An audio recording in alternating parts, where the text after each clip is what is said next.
हर आदमी टीवी बोल रहा है, हर आदमी सोशल मीडिया पे जा रहा है, हर आदमी ज्ञान दे रहा है।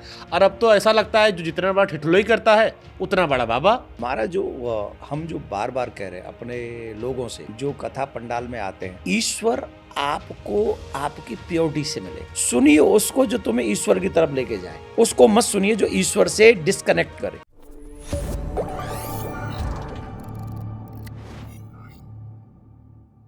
हर आदमी टीवी बोल रहा है, हर आदमी सोशल मीडिया पे जा रहा है, हर आदमी ज्ञान दे रहा है।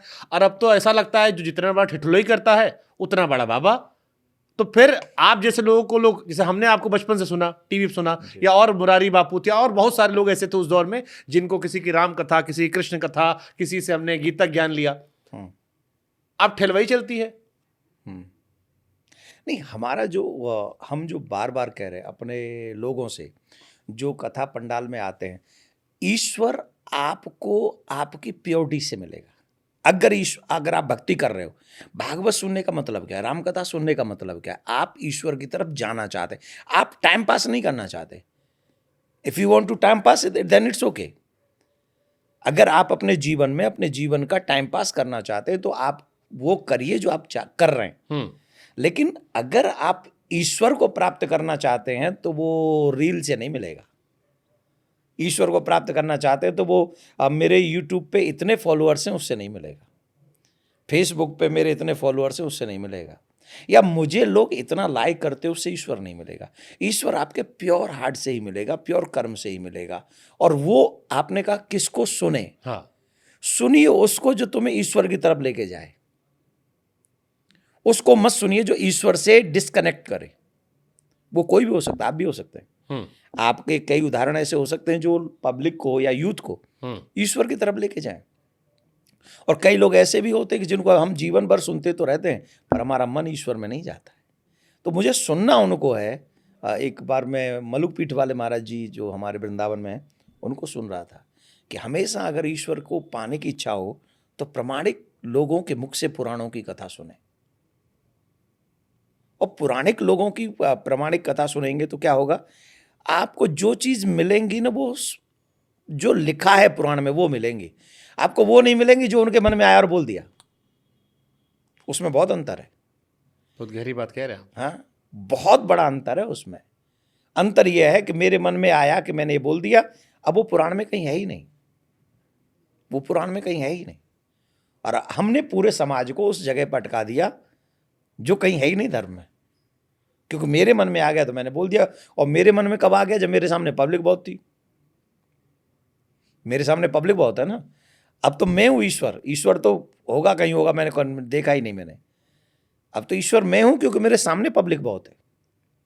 और उस कंडीशन में संभाल पाना अपने आप को और फिर वही बोलना, यही प्रामाणिक संतों का काम है, धर्माचार्यों का काम है कि हम उस विषय को यूथ को बताएं या समाज को बताएं, वो गलत दिशा में न जाए।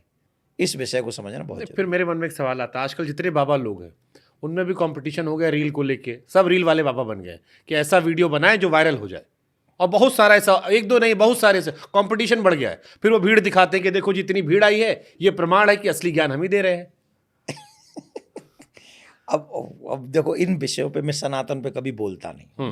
मेरा एक उद्देश्य ये रहा है कि मैं जितना कम हो सके उतना इन विषयों पे बोलूं, क्योंकि इससे भी सनातन का अपमान होता है। लेकिन सच ये है, भीड़ ज्यादा होने से कोई बड़ा संत नहीं होता। ये पूरे सनातनियों को समझना चाहिए। ये बहुत बड़ी मूर्खता हम लोग कर रहे हैं कि जिस पे भीड़ ज्यादा है वो बड़ा महात्मा है। कितने संत ऐसे हैं जिनके पास 4 साधु नहीं है और उनके नख की धोवन के समान नहीं है। मैं अपनी बात कर रहा हूं, किसी की नहीं कर रहा हूं। आज मैं भी जब कथा करने जाता हूं तो ठाकुर जी कृपा से 200-400 आदमी तो होते ही होंगे कथा पंडाल में। हजारों आदमी रहते हैं। 200-400 तो रहते ही होंगे। मैं कह रहा हूं और कम कर लो, 50 कर लो। लेकिन उनके पास 4 नहीं, मेरे पास 50 हैं। इसका मतलब मैं बड़ा साधु हूं ना? I am nothing. उनका तप देखो, उनका ज्ञान देखो, उनकी नॉलेज देखो महाराज। यूं तो मैं देश की जनता को और आपके माध्यम से ये भी कहूंगा कि वो बड़ा साधु नहीं है जिसके पास जनता बड़ी है। वो बड़ा है जिसके पास अनुभव है, एक्सपीरियंस है, प्लस ठाकुर जी की कृपा है। उन्हें वो पुराणों का ज्ञान है जिसके माध्यम से वो आपका हित चाहते हैं।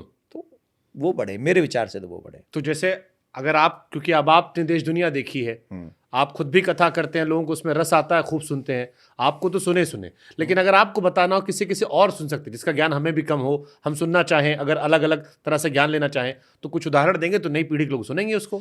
नहीं, मैं ये चाहूँगा कि हम बहुत ऐसे लोग हैं संतों में, विशेषकर हमारे मलुकपीठ वाले महाराज जी, जिनको आप सुनेंगे बिना प्रमाण के कोई चीज़ उनके मुख से नहीं निकलेगी।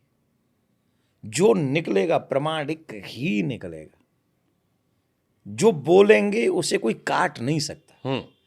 तो मैं खुद भी जब भी मेरे पास समय होता है, मैं राजेंद्र दास जी महाराज को सुनता हूँ, उन्हीं को सुनता हूँ, और कई हैं, अब उनके नाम एक एक के लूंगा तो लंबी लिस्ट हो जाएगी, पर मैंने जो ब्रज के महत्व को भी जानते हैं, ब्रज के रहस्य को भी जानते हैं, और पुराणों की विशेष उनको ज्ञान है, और वो प्रमाणिक चीजें जो देते हैं, हम सबको मलुकपीठ वाले महाराज जी को जब भी सुने, वो ऐसे संतों को सुनना चाहिए। हमको एक चीज तो लगता है, कम से कम उसको सुने जिसने आध्यात्मिक शिक्षा ली हो, वेद पुराणों को पढ़ा हो। हाँ, ऑफ कोर्स, अगर वो नहीं करेंगे तो आजकल क्या पता है प्रॉब्लम कहाँ आ रही है, यूट्यूब पे सुन लेते हैं, उसी को एक्सप्लेन कर देते हैं, और यूट्यूब पे किसी को भी सुन लेते हैं। ये बड़ी प्रॉब्लम है कि किसी को भी सुन लिया, अब उसने भी पढ़ा है कि नहीं वो पता नहीं है, और बस बोल दिया कि ये कर लो आप, वो गलत है।